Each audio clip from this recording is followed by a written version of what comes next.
is I'll offer Damon 15 or so minutes to make some introductory remarks in respect to the topic and the wider aspect of his work. Thereafter, Damon and I will move into a conversational space, and I've got some prepped questions. But obviously, whatever then appears in the chat box, whatever questions you want to raise with Damon, just put them in the chat box, and I will pick them up, and we'll endeavour to have a really rich conversation for the rest of the session. So that's the plan. And just to introduce Damon a little, people will have seen his biography from the booking site, but he's the Elihu Katz Professor of Communications, Sociology and Engineering at the University of Pennsylvania, and he's a director of the Network Dynamics Group and a senior fellow at the Len Davis Institute of Health Economics. So for us as an audience, an interesting overlap there in terms of network working and health economics, which is why I thought it would be particularly interesting to hear about Damon's research. He's a leading scholar across the globe on the social networks and behaviour change, so again, speaks volumes perhaps to our activity within the health and social care sector, has a wide number of fantastic awards, which you will have seen in the biography on the page. His work engages with the public as well, so he's not an ivory tower academic. He is speaking to the population in terms of the New York Times, Washington Post, Wired, Time, the Atlantic, Scientific American. So his voice is getting out there in terms of talking to people about the work he's doing. And he has two publications which I thought particularly interesting in terms of book publications. First one is called How Behaviour Spreads, and the second and more recent is called Change, How to Make Big Things Happen. So that's the person we're going to be listening to this afternoon and chatting with. So I'm not going to pause anymore. I'm going to hand over to Damon and invite him to take 15 minutes to make his introductory remarks. Great, thanks, Mark. So it'll be interesting to see the differences and similarities between, I've given this talk obviously to healthcare systems in the US, so it'll be interesting to hear your questions and how they sort of resonate and overlap, or maybe pull us in new directions that are interesting and provocative. So I just want to start with a few slides that'll give you kind of an overview of this, and I think a lot of the beginning points will be familiar to everyone here because of the interest in race and gender bias in medicine, but I'm also going to frame it in terms of the larger theoretical picture, the science of networks and also the science of behavior change and belief change in the studies I've done with clinicians. So to start, everyone can see this slide, is that correct? Yes? Mark, maybe you can just confirm that you can see it. Sorry, I was on mute. Yes, we can definitely see them. Great, okay, so this project relates to and builds on a couple of different areas of research I've been developing over the last decade. And so the book, which of course Mark mentioned, is called Change, How to Make Big Things Happen. And this book presents sort of a general theory of behavior change and belief change in social networks and gives sort of prescriptions for how you would engage in either introducing new behaviors into networks, like the examples I give are like pre-exposure prophylaxis in sub-Saharan Africa, or trying to introduce changes in prescription behavior among physicians in the US, and then also the larger questions about the quality of decision making and how they reflect longstanding race and gender biases. This website here next to it is my research group, and the reason that may be of interest is because all of, like, there's, you know, whatever, 30, 40 projects with all of the study information, but including the data sets and the papers and the supporting information and the scripts and everything. So that's the more scientific resource, but both of those sort of go together. The research team here is a couple of my PhD students, along with a couple of medical faculty at UCSF who worked with me on this project, supported by Robert Johnson.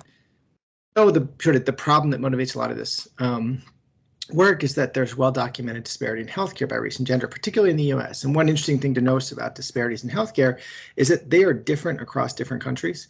In some parts of the world, race isn't actually a deciding factor. It's sort of nationality, right? So that comes up in different ways and in different cases. And of course, what we're fundamentally interested in is inequity. And so in the context I'm studying, inequity cuts along race and gender lines. Along a bunch of different topics. Now, one of the main criticisms of this literature and of this important problem is that people more on the conservative side here in the US will say, oh, well, those are just correlations. So you say, for example, that African-American women are treated worse than white men or are less likely to be admitted to the hospital, but you have to take into account all of the other factors that affect that part of the population versus the part of the population that's getting better treatment. And there's so many factors and so many sort of statistical features that matter when you're doing a kind of calculation that it's hard to say that there's actually discrimination taking place, that there's actually bias. It may just be more that some factors affect subpopulations more than others. Okay, so this is the question of whether this disparity is a correlational disparity, just as a factor of the other things that show up in our society, or whether it's directly causal, whether you put two patients of varying race and gender into a medical center and give them to the same physician. And the question is, well, if it's causal, then one patient will be admitted into the healthcare facility, and one will be sent home. So their race and sex is actually a direct factor causing their treatment. And this has been the thing that most people have denied. They've said, well, there's correlational factors. It's not like a direct discrimination practice. So the first study done in this 99 was the first sort of experiment. And it was clever. What they did was they put, it was at the annual cardiology convention in the US, and they basically gave 700 doctors or so the opportunity to review these patient vignettes that were videos. And the conclusion was that the race and sex of patients independently, regardless of the clinical factors, influence physicians' recommendations for the management of chest pain, regardless of the patient's clinical characteristics. Or findings are most striking for Black women. So basically, Black women were significantly less likely to be given care than this particular study looked at cardiac catheterization than white men. So the solution to this, which many of you know, this is something that's been pushed really hard in the US, is basically psychological techniques for training clinicians to think in an unbiased way. And so a lot of these sort of cultural competence trainings and bias awareness and what are called cognitive forcing strategies have been used over and over again to say, look, if we can just tell clinicians or treat clinicians in a way that assumes that they're not aware of their biased decision making, we can kind of undo it. And the main tool for this is the implicit association test. The problem is that what wound up happening over the course of a decade of these sort of really expensive, highly deployed over basically the entire country interventions was that people's score on the implicit association test would get better. So they would sort of not represent bias in the ways that the test was designed to pick up.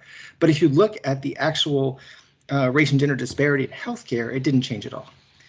And so now you have basically a solution that's designed for a test as opposed to actually shifting real decision-making in clinical settings. And this is where my work really picks up, because my work really is trying to identify, first of all, why have the individual level or sort of psychological strategies failed? And also, what can we do if we're putting all of this time and effort and money into solutions and none of them are really changing practices, which of course is what we care about. And this is really where the discussions in the book and the related papers come in. So my belief is fundamentally that when we look at clinical decision-making, or honestly, organizational decision-making more broadly, that decision is always happening within the context of organizational norms and the networks that convey and in some senses enforce those norms, even when those networks are largely implicit. And we have more time, I can talk in detail. I have an hour-long talk about this stuff, but today we're just doing a brief introduction. But fundamentally, when we look at biases, what we're looking at are mostly implicit factors, and that's true in almost every industry, where you have these sorts of expectations about what is normative, what's reasonable, what's competent. And any individual who violates those expectations is thought of as, somehow deviating from the sort of quality of practice of whether it's a hospital or a tech firm. And so my strategy has been to attack this by getting underneath those beliefs and those biases themselves. Instead of trying to untrain each individual one at a time, have them take a test and then put them back in the environment that endorses those biases in the first place, in which case they just go back to acting the way they were acting.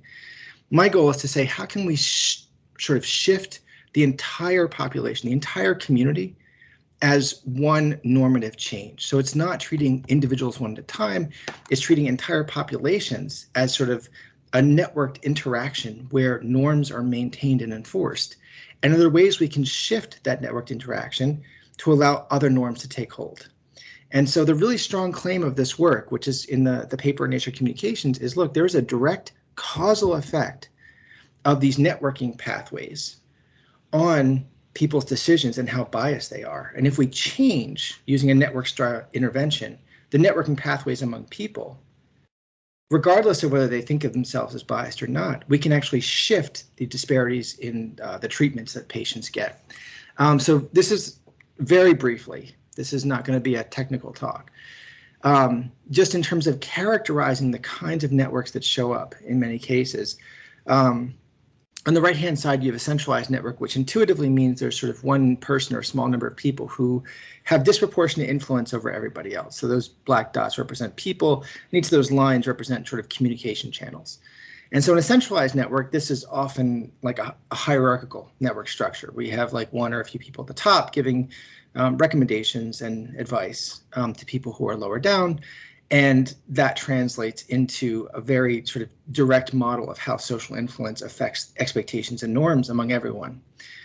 On the far left, you have these sorts of egalitarian networks. And these are something you typically wouldn't see in a hospital system, particularly in the US, where each of the clinicians is connected to a set of other clinicians with who are equally connected to other clinicians and so forth, which means there's no really leader in the network dominating the flow of information and the flow of influence.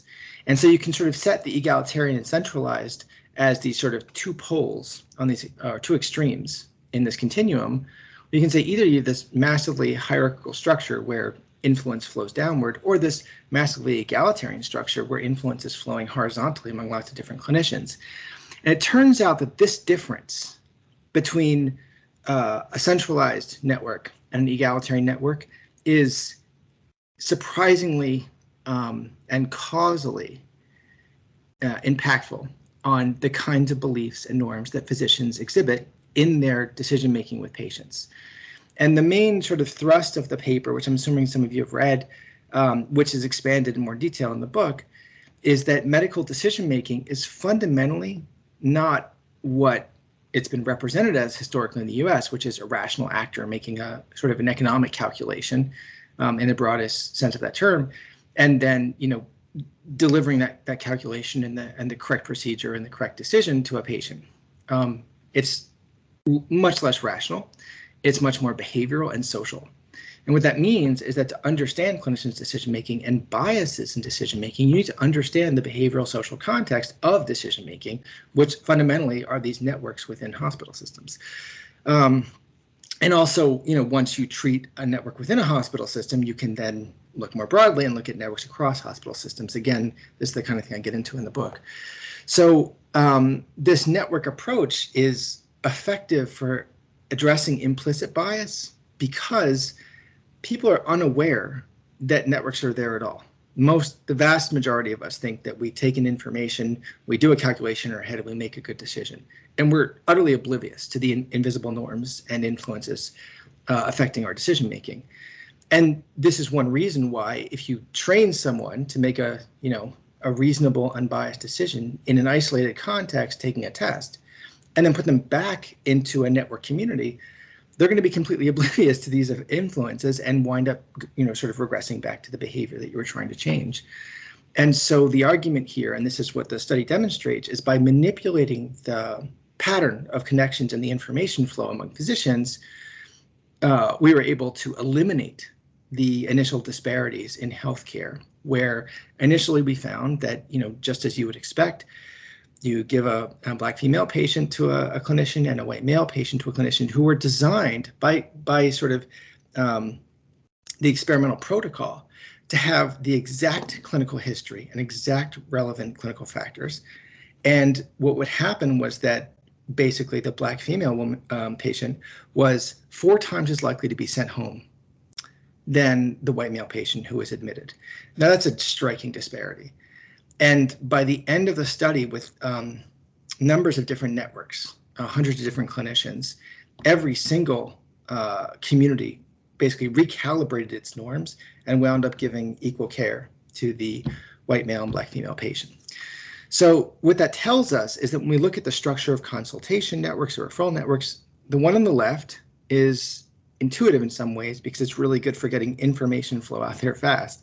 But the one on the right, which seems really inefficient, particularly for a hospital system, is actually much better if we can train people, especially people at the sort of resident and fellow stage, to learn to tap networks that are peer networks at the same tier as them in this sort of decentralized way. These networks are much better at surfacing good evaluations of patient cases and profiles and resulting in unbiased decision making. The final thing, and I'm sure many of your questions will sort of point to this, is, okay, so this is interesting that you can build this. It's interesting that you can deploy this. So we built the full technology to be able to do this with clinicians. How do we integrate this into sort of the flow of work in a hospital or in any organization? And so we've developed a model of how to do this and are now working with various hospitals in the US to develop implementation strategies across a number of different topics. So with that, I think I'll stop and just sort of pull back out and let that be the part, or use slides, and then we can sort of get into the questions and answers. That's a fantastic introduction. Thank you. A couple of things just jumped out at me, which I'll just share before we move on to the conversation. The first was just that quality that some activity around inclusion, not just about clinical practice, but inclusion as a general practice across organizations, can end up being quite performative. People understand what they're meant to be saying and doing in certain contexts. So you teach to test, and the test is completed. But as you say, the network that people go back into shapes how they behave. It's such a powerful thing that it's important not to lose sight of that. And I think that applies clearly in your examples around clinical activity, but actually tells us a lot about the work we need to do about inclusion. So as an academy, we've been doing some work around an inclusive leadership program. But what we've tried to argue very strongly is the need to move away from the idea of some sort of deficit model that we just need to get people to get trained, and instead let's have a look at what the organization feels like. And I guess the bit that was missing for me in quite those conversations is the work you've just demonstrated in terms of networks. And so I think that's really helpful in terms of just reframing some of my thinking. While people gather their thoughts and raise their hands to ask questions or share comments, could I just ask one which sounds a bit frivolous, but it's designed to give people a bit of support in terms of thinking about the concept. So the idea of networking, for me, conjures up images of very eager people at conference lunchtime trying to introduce themselves to one another and giving each other business cards. So I just wonder, when you talk about networks and how we might develop those networks, how do you envisage that? Because I'm sure that that picture is a particularly gloomy one from where you're doing your work. Yeah, so basically you can think of it from the perspective of how does an individual conceptualize their own networks, right? Versus how do scientists see these networks? So networking became popular in many ways due to some work that was published in the 1990s that was on this idea of like how to use your business networks to become more successful and more influential in your firm. And the term networking developed from there. That work in my first scholarly book, which is How Behavior Spreads, I show why that work was fundamentally misguided. Is because what they're thinking about really is, well, how do people learn about new innovations, or how do people learn about a new idea? And you could say, well, there's one person, this kind of centralized model, one person telling a lot of people, a sort of information broker. But it turns out that that model not only doesn't explain how people then change their norms at work, it's actually a model that if everyone tried to do that would undermine the kind of social network infrastructure that's best for promoting change in the workplace. And this has become, that's one of the sort of main things that I've emphasized as a result of the book. Since there's a chapter in the new book as well, giving people sort of points and tips about, here's how you normally think about networking. You want to meet these people, meet that people, get more powerful, get more prestige, get more attention for your networking efforts. All of that's great, except that all it does is help to spread, the rumors and the gossip and the opinions around the organization. What it doesn't do is help people mobilize around a new concept of their workplace. And I focused in this book on things like uh, gender violence and sexual harassment in the workplace, because we've had these initiatives for a long time now, right? Even like formal roles and, in some cases laws. And the vast majority of women will tell you it's not made a difference in how they're treated at work. And so to me, those are the kinds of moments where scientifically you've got a real problem. You've got a theory of how networks operate, then you've got a lot of time and money and inertia built behind implementing that theory, and what you've seen is no effect whatsoever. And so you can criticize the policies, but my instinct is to go back and see what was wrong scientifically, right? What was wrong? Is this just a bad implementation, or is it really that we misunderstood the phenomenon? And in this case, the reason I've written these books and picked up this research tradition is because I think that the science was fundamentally wrong. And so this is why the way I pursue it is experimental, because I feel like it's unhelpful to sit back and take pot shots at work people have done before and say, well, I think different. Look at this data set I found from 1926 or whatever.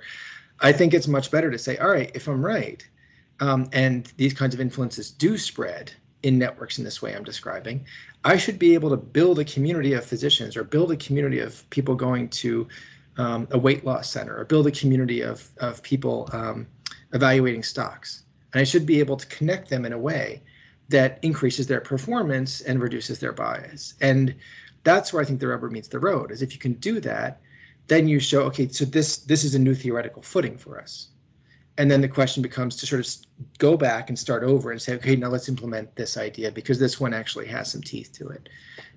So I would say that the classic networking perspective is very much what the ideas were in the 1990s that diffused out into the population, but they were just wrong-headed. And that's not anyone's fault. It was just, the science wasn't there yet. And now that the science is there, it's a sort of a harder thing to wrap your head around, because you're not looking at, my personal connections and how many of them I can make. You're looking at this architecture, which you don't personally control, but is nevertheless controlling you, right? And so the question is, how do we engage with that architecture and shift its structure? And that's the kind of thing I've spent the last decade really thinking about is how do we implement that? Fantastic, thank you.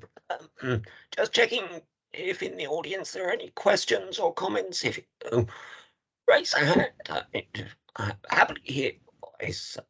Just pausing to give people an opportunity.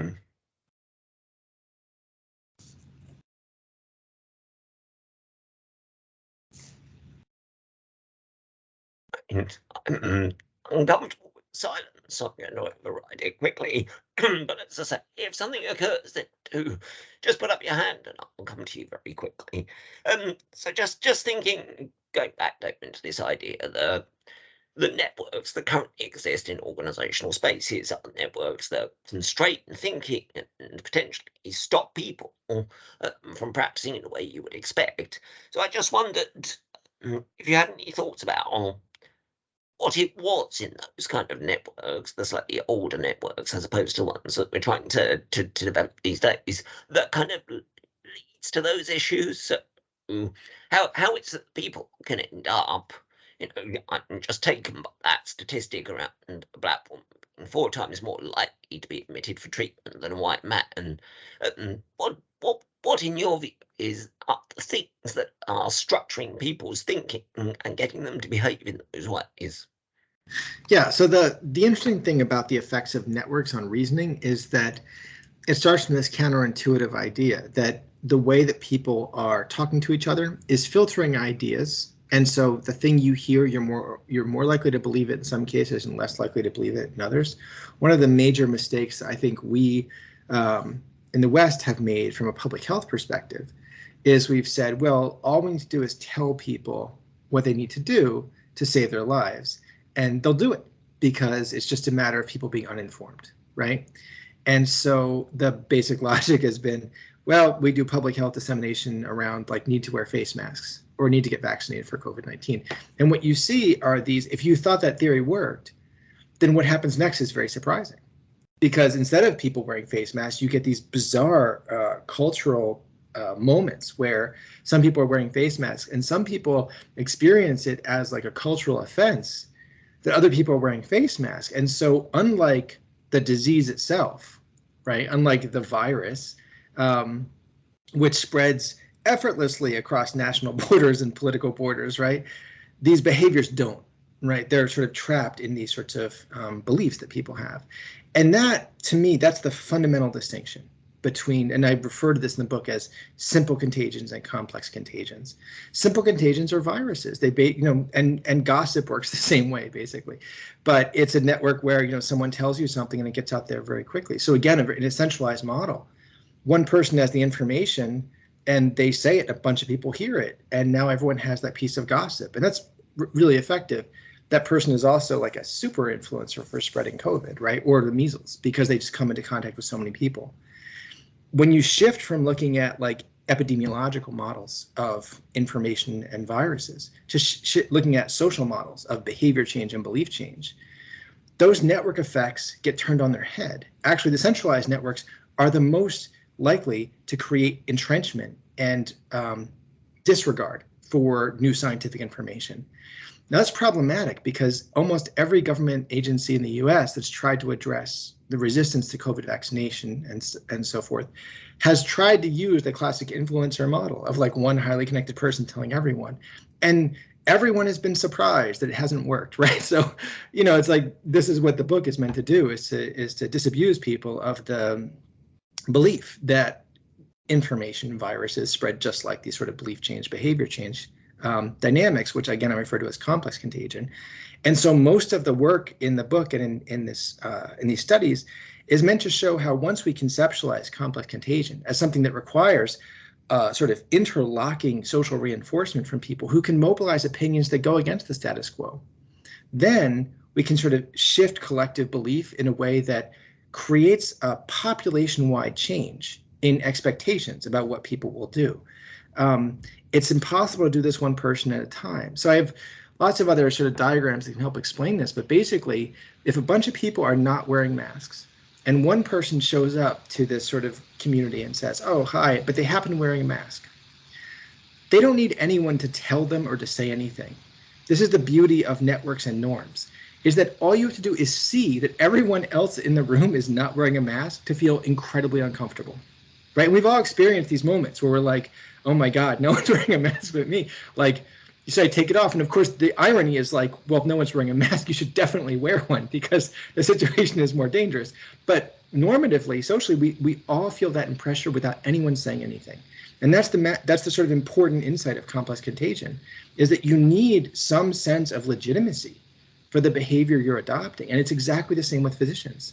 It's that if you want to prescribe something and none of the other clinicians are doing this, you don't have to be told, really, because it's sort of in the ether that we don't prescribe this. And there's a part in the book where I talk about like biologics being used for cancer treatment, and how there was a really beautiful study done in JAMA where they basically showed that, like, if you looked at the hospitals where this biologic approach was taken to cancer treatment and the ones where it wasn't, the only difference between them, economics didn't make a difference, region didn't make a difference. The only difference was the networks within the hospital and whether you had sufficient critical mass to convince everyone this was legitimate.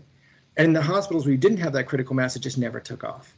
And it's this really striking, I mean, for physicians themselves, it's sort of hard to wrap your head around, like, why would that matter? It matters in ways that are invisible to us. And this is why we do social science, right? Because it's hard to see otherwise. But I do think that that's, conceptually, this difference between like a simple contagion and a complex contagion is like the decisive way of understanding when and how networks will influence us to make better decisions. Yeah. Suddenly thinking about the hubris that is behind people who think they can do cultural change exercises across organizations from the top down. So just as you were talking, I was thinking, gosh, yeah, that really does take the wind out of their sails. Andy, sorry, you've been waiting a long time. Please go ahead. That's okay. Hi, Damon. Hi. This is very, very interesting to me because I've spent some 20 odd years doing similar stuff, but not in quite the academic way you've described it. For me, I'm involved in multidisciplinary clinical leadership across big footprints, not only in organisations but across systems and across arenas, and particularly in relation to the movement of the patient, the public, the citizen, whatever you want to call them, and how they travel their life underneath the auspices of health and social care. Some of the stuff that we've discovered that works well, which fits well with what you're saying, is about getting that change. And we set up environments where we use digital action learning sets. We extract people from their working environments, create a very neutral atmosphere about a change process, and they begin to debate it and use their networks. And we deliberately use networks to magnify and bring about change. The stuff that I've discovered over the years and built into my thinking and my literature that I've written is some of the stuff around the large scale change and that, some of the stuff around social movements and how that can be effective, which I think you've hinting at it all, and also the belief model, this buy-in, the culture of when you begin to buy in personally to something and shift your norm of thinking. If those are the things we're working with, what would you comment about those kind of things and how they fit together, those kind of methodologies that are out there that you read about for transformational change? But what you're beautifully doing is humanizing it and pulling it together into the real world of how we live and how we work and use our networks to both influence us and influence others because of us.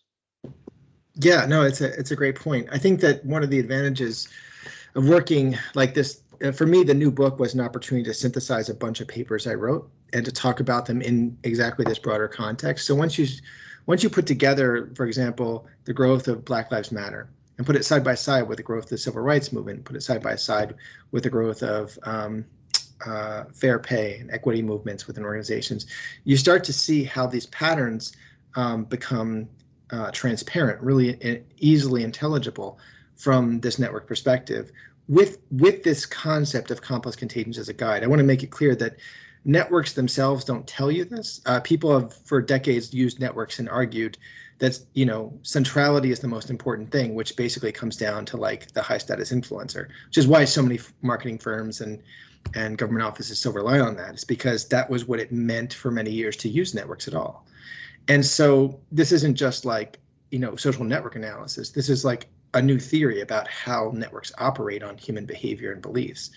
And from that perspective, you see, you've got lots of good historical questions that never became questions until you take this scientific lens. Like, with the emergence of Black Lives Matter, it started the biggest protest, the spark that set it all off was in Ferguson, Missouri.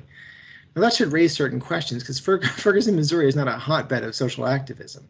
It was a photograph of Michael Brown, having already been shot, lying on the ground that was the beginning moment. And more recently with George Floyd, there was a video of him being choked. And a lot of people said, well, the reason the George Floyd event was such a big moment was because there was a video of him being choked. But a month before the Michael Brown killing, there was another killing by police of a citizen in New York City where he was choked to death, and there was a video posted online, and basically nothing happened. There were small protests. This is Eric Gardner. There were small protests around, but it didn't actually trigger widespread movement and didn't trigger a coherent movement. If you think about what has to happen for a social movement to succeed, what has to happen is people from different communities with very different local interests need to sort of cotton onto the fact that they have a common language and a common fate, in the sense that they, whatever is good for one is good for the other. And it's unlikely that people in New York City would see Ferguson, Missouri as a cognate for them. Like, those people, they're poor and rural, and in New York City there's a lot of, there are many poor families, but also wealthy families, and they are living in, one of the most modern metropolitan settings in the world. And so what do those two communities have in common? And it's really what happens during the lead up to the Black Lives Matter protests is that the networks on Twitter start to take new form. Before, it was like people who were talking about Black activism and were in one bubble. White liberals talking about police violence were another one. Black youth were in another one. Celebrities were another one. It wasn't a coherent conversation. It was just a lot of people expressing in their bubble. And what happened over the course of Ferguson, over the course of that 1 to 2 week period, was that as the sort of communication started erupting in Ferguson, it wasn't social media stars, it wasn't celebrities, it was just kids, just people who lived there, walking along the streets, texting and posting. And for the very first time, historically, media has been an antagonist to this kind of social movement because it criticizes the police in a fairly direct way. And so the very first publication that came out the day of the murder was a paper saying that there were mob riots in Ferguson, Missouri. And this is a really special moment. So the citizens start responding directly to the media and start responding to the post saying, why are you calling it a mob riot? Why isn't this a citizen protest? And the media has historically not been responsive to just some teenager in the street texting back, but there was enough of a sort of groundswell across different communities, and the networks were getting wider and wider, that all of a sudden there was a language shift where by the end of the week, mainstream newspapers were referring to them as citizen protests, which is just, I mean, conceptually, that's just huge. It's completely unheard of. And then what grows from there is people, the term Black Lives Matter had been around for 2 years prior. After one of the deaths, one of the mothers had posted Black Lives Matter. And for the 2 years, that post had only 48 retweets, like nothing. A month and a half after Ferguson, it had like 1 million. Like that concept galvanized people from across the country with a single vision of like what it meant for their community and for them. And that was because they were all learning to talk the same language about this. That's a massive coordination process. And there's two parts of this that are really important. One is that no one person was aware that what was happening was a massive coordination process, right? They were just engaged, and what the networks did was to help to form a common language among them, where they were able to be energized and emotionally involved because these things that were happening far away were meaningful to them because all of a sudden they had a language and a concept that sort of integrated their different thinking.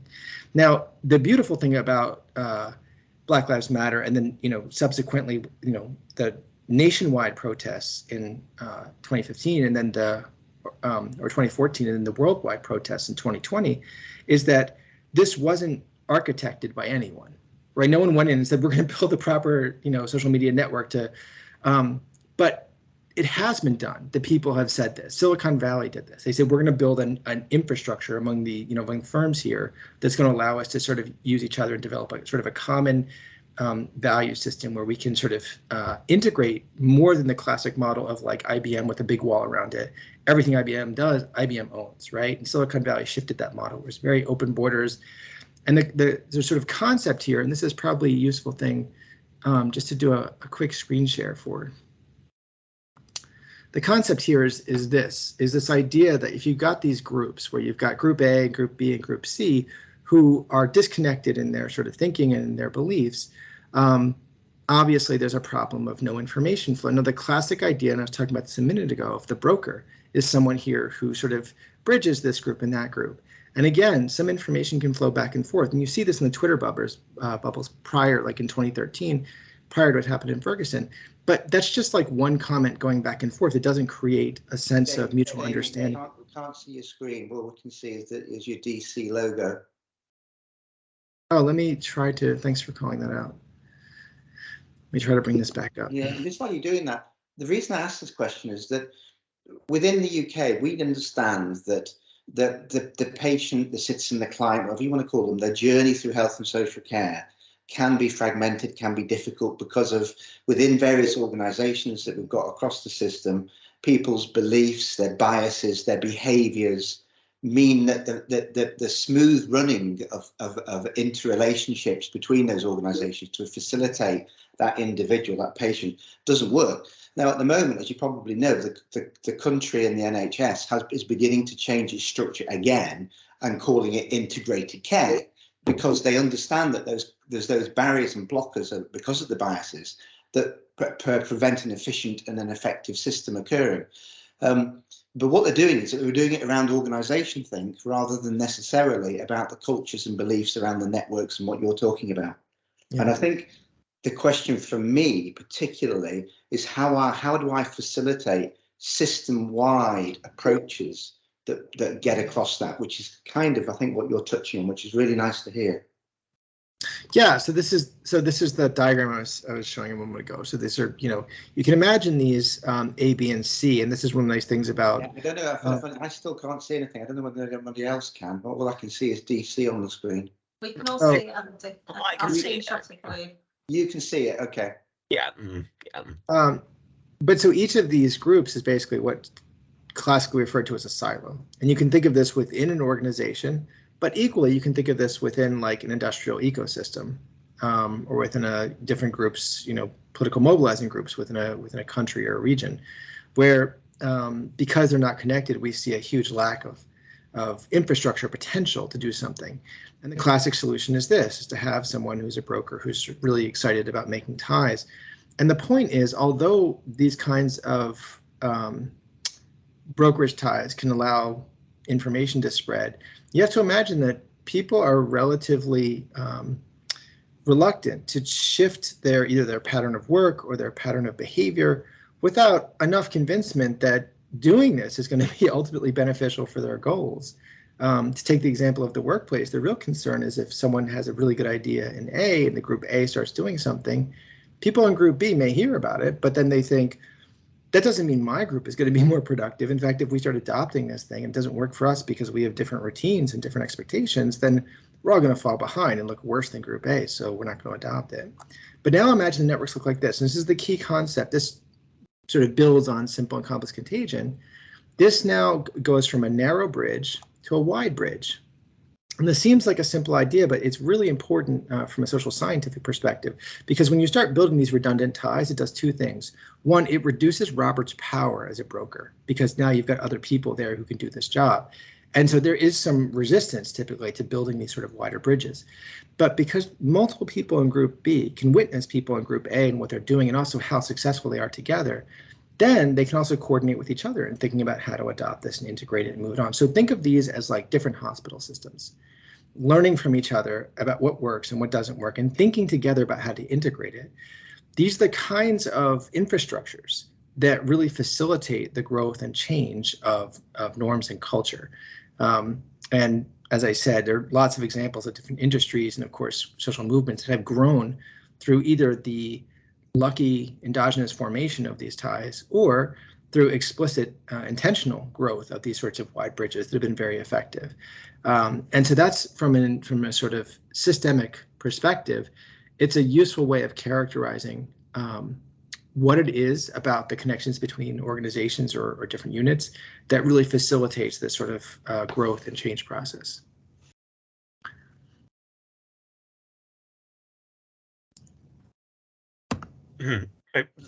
Fascinating Thanks explanation. Thank you very much, Damon, for that. I really appreciate it. Sure, great. I think something I was thinking there was that tension between the hierarchical and the slightly more dispersed. Yeah. Because I think the problem, particularly for the NHS throughout its history, has been a heavy reliance on the hierarchical, a sense that that's the way in which stuff gets done. It's almost slightly military in terms of its approach. But I guess in the conversations that we were having at the start of the pandemic, what was really interesting was suddenly that hierarchy kind of fell away a bit, and people were building the sort of wide bridge you've talked about there. So I talked to several clinicians that expressly said, I can now just call somebody at another agency and I can get stuff to happen. Yeah. Whereas previously it was up and down the line. So I think that's extremely important. And I just wondered whether you'd got, because we are the Leadership Academy, I feel obliged to throw this in. Just wonder if you had any thoughts about the challenge of leadership as a practice in a network setting, whether there's any tensions there or ways in which that might work effectively. Yeah, I think there's no inherent tension. It depends what your goals are as a leader, right? For some people, the goal is to accrue power and influence, and and honestly, to maintain the status quo, right? And so, surely, centralized hierarchical structures are really good for doing that. But if your goal as a leader is to initiate change, then there's this sort of reconceptualization of what it means to network. And one of the things I talk about in more detail in my in the first book, How Behavior Spreads, it's a more technical book. It's really written for for scientists, it's I give some examples of the procedures that can be used to rearrange organizational networks. And what's interesting about organizations is you actually know a lot about people and their connections without even having to do a survey or interview or anything. You know what hallways people are on, you know what sort of project teams or research groups they're a part of, you know what which medical units they serve in, and what the various subunits are that divide them into groups and teams. And all that information gives you really good insight into like whose people's immediate colleagues are and who they talk to, right? And you also know who the sort of directors, or in the US we call them chiefs, but the sort of people who are at the head of a group are. And it's very easy from a design point of view. In the US we do this now with college dormitories. I mean, people think about which dormitories people should be assigned to as a way of shifting the historical networks that freshmen will come into the organization with, the university, and using this as a kind of a sociological structure. Of course, what's interesting about this, and the kind of point I've been emphasizing all along, is that for students, they just show up and they have a room and there's other people in their hallway, right? It's not like they're aware that their networks are being manipulated, right? But this is also true in offices. You can move people to different hallways, rearrange, either sometimes office hallways are very homogenous. Everyone who works in an area works in works in the same hallway, but then they're also in the same project teams and they're also in the same meetings. And so basically they're just this siloed cluster. And so by virtue of making these sort of structural changes in where people sit and what kinds of groups and teams they're on, over the course of like six months to a year, you can start to see this endogenous shift in how the networks start to form. Networks, certain ties start to drop off, certain ties become more prevalent, and you actually can design an infrastructure for change without telling anyone you have to make this friend or stop talking to this person.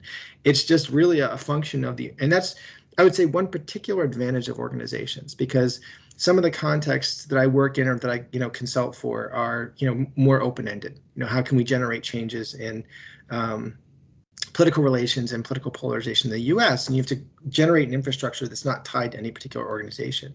But when you talk to people who are want to organize a shift in organizational culture, and for example, one I work on is finance, it's much easier because within organizational culture, you already have norms. You already have people who are interacting with one another, and changing the norms that emerge are really easy to do once you have a kind of high level buy-in on the fact that we're going to sort of start rearranging this architecture to kind of shift the receptivity to these new ideas.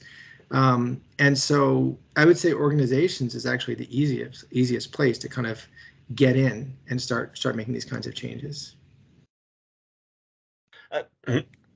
Just thinking about that, because I think you're right there. There's a strong argument to be made for people coming together and organising within the organisation, and sometimes the organisation represents a shell that contains that unhelpfully. And I just wonder what your thoughts might be about resistances to that, because clearly the organisation is a space of power, and people in their networks rely on that connection to guarantee their power. So I just wonder whether you'd see activities or instances where some of those things were overcome, people who kind of surrendered what they had in recognition of the greater good. Yeah, so there's definitely two parts of this. There's the part where people are coordinating and they don't even notice it. So there isn't resistance because it's just a matter of sort of getting along. And then there's also situations where there's obvious resistance because people feel this change, even though it may not affect them directly financially or in any direct way, it's unfamiliar. And in many cases, people just resist things for that reason. And in those cases, what's interesting is when we've run these experiments usually have like a couple thousand people, and we sort of put them into different situations to sort of build norms together. And then we look at like how we can tip social norms, how we can trigger these kinds of tipping points experimentally. And we have predictions for what should happen, what critical mass size should be effective and how the structure should affect it. And we get really nice results, consistent results showing, exactly where that tipping point is and how it operates. But what's so interesting is that there's almost inevitably like a person or two people who just do something else and resist that change. And what's so interesting about this is, and I find this like a very compelling illustration of human behavior, as opposed to in which one of the things that makes the experiments to me so convincing in terms of representations of what we do in life. Those people could just as easily drop out, right? They don't have to stay in the experiment. The people aren't really getting paid any money. It's just a matter of being in a social space and coordinating.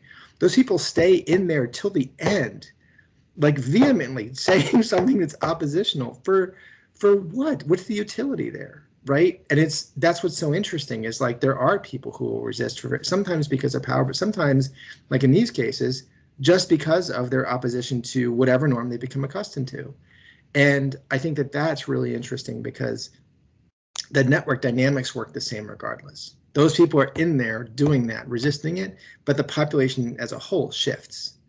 And so I would say that that's to my mind one of the most interesting and compelling illustrations of how these dynamics work, despite the fact that it's not, obviously 100% of everyone doing it, but it is a large, widespread shift, even with the presence of these people who are acting by normal standards as like irrational, but nevertheless, their rationality is there and it's consistent into their behavior, but they don't affect the network dynamic lessons. And that gives us, I think, a lot of hope in terms of not having to worry about convincing all the hearts and minds as much as just shifting expectations within the networks. Yeah. Fantastic. Thank you. We're pretty much out of time. We've got 3 minutes before we finish. But as ever, I've thoroughly enjoyed myself. I always feel guilty about enjoying my job this much because I get to talk to interesting people and hear fascinating conversations. So, Dayton, thank you for your time. Thank you for everybody joining us today. Right, and start again and breathe. That's better. Into Larry Olivier. Two things I put in the chat box. Firstly, Dayton's social media contacts. So there's an Instagram account and Twitter, so people can make contact with Damon. I'm sure this is, as ever, these events are a start of a conversation. I always hope, and that people want to pick up some of these issues with him going forward.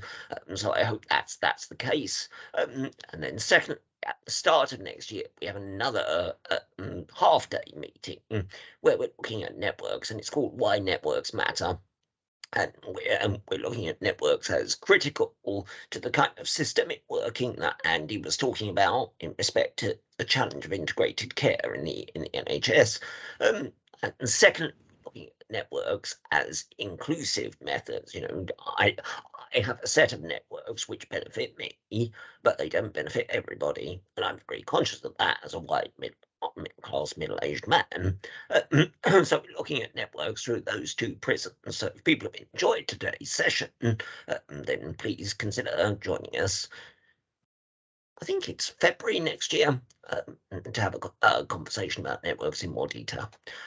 So on that clumsy piece of marketing, I'm going to say thank you again today, because I enjoyed every minute of that conversation, and thanks to everyone for joining us.